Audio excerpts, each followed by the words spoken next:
আমার ভাইয়েরা, আজকে হুজুরেরা উল্টা পাল্টা ওয়াজ করে আমাদেরকে অন্যদিকে নিয়ে যাইতে চাচ্ছে। কথা বলে ঠিক কিনা? নবীর দরুদ পড়া বেদা, নবীকে সালাম দেয়া বেদা। নবীর দরুদ নবীর সালাম যারা যত বেশি বেশি পড়বে, রাসূলের সাথে কানেকশন হবে, দিদার হয়ে যাবে। বলেন না সুবহানাল্লাহ। আমার ভাইয়েরা,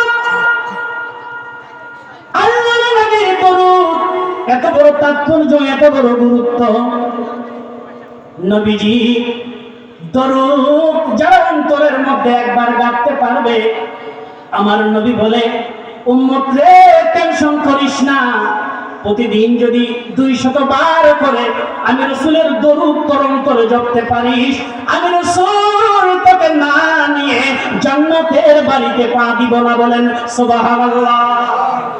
সাইয়েদনা হযরত হাসান বসরি একজন জগৎ বিখ্যাত আল্লাহর ওলি।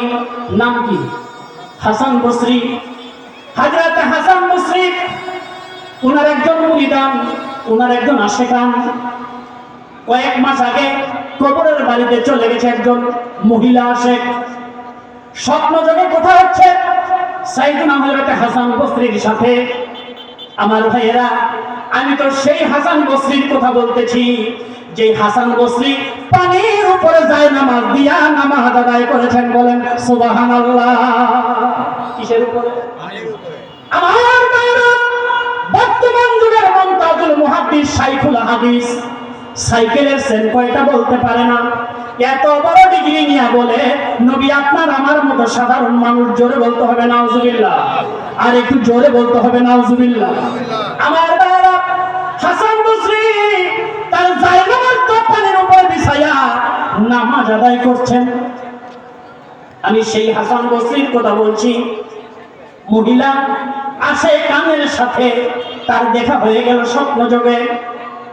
ওই মহিলাকে বলছে, হাসান বসরি, আল্লাহর বান্দি, ও আমার মা, কবরে তোমার সাথে কিরকম আচরণ হচ্ছে তুমি কি একটু বলবা?